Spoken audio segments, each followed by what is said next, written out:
the Chargers beat the Broncos on Thursday Night Football 34-27 in a wild game, highly entertaining. Really a tale of two halves, to use that cliche. The Broncos controlled play through the first half.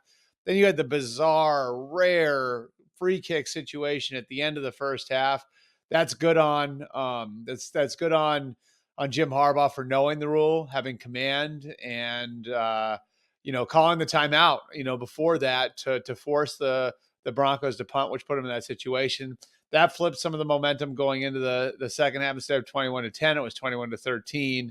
And of course, the Chargers come roaring back, dominate the second half. Jesse Minter's defense basically put its foot in the ground and turned things around completely, shutting the Broncos and Bo Nix down after the break, after getting run through and on in the first half. And so what does it say about the two teams? I think what it says about the two teams is that the Chiefs have two viable teams to contend with for the foreseeable future here. Sean Payton and Bo Nix, Jim Harbaugh and Justin Herbert. The Chargers and Broncos look like they're going to be formidable for some time to come. I also think it shows where the Chargers are from a program standpoint, because it would have been very easy to look at that game and chalk it up to short week, worn down. You still have a little bit of cushion. You still have a way to make the playoffs, even if you don't win that game. And the urgency that they played with when they fell behind, and some of the throws Justin Herbert made, the one for the touchdown down the sideline where he's off balance, throwing against his body. I don't know that there are 5 quarterbacks in the NFL that could make that throw.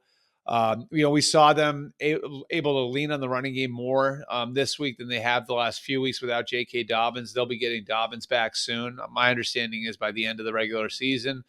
So you just sort of saw, I think, all facets of where Jim Harbaugh's program is and where it's going on display.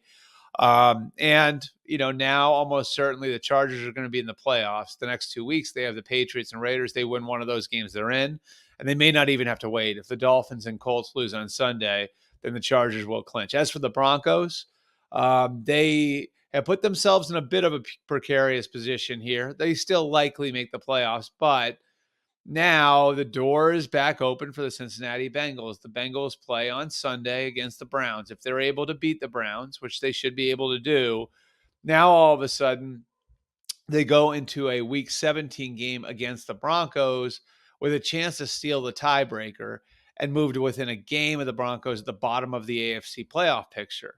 Then in Week 18, you're going to have the Broncos going against the Chiefs, and you're going to have the Bengals taking on the Steelers.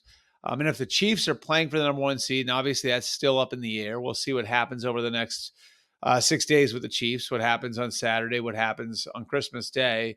If the Chiefs are still playing for something, then that's a tough matchup for the Broncos. Possibility exists that the Chiefs aren't playing for anything, in which case Patrick Mahomes and company could control whether or not Joe Burrow makes the playoffs. If Andy Reid decides to sit everybody, well, then that could wind up costing Joe Burrow and the Bengals a playoff spot. So a lot of moving parts there. The Broncos are still close to getting in. The Chargers are right on the doorstep. Good chance we have 3 teams from the AFC West in the playoffs, and a real, I think, sign of strength in that division, and exciting times to come too. For fans watching those 3 teams duke it out, 3 strong coaches, 3 strong quarterbacks. And it sort of illustrates too the position the Raiders are in as they make some decisions on their future coming out of what's another lost season.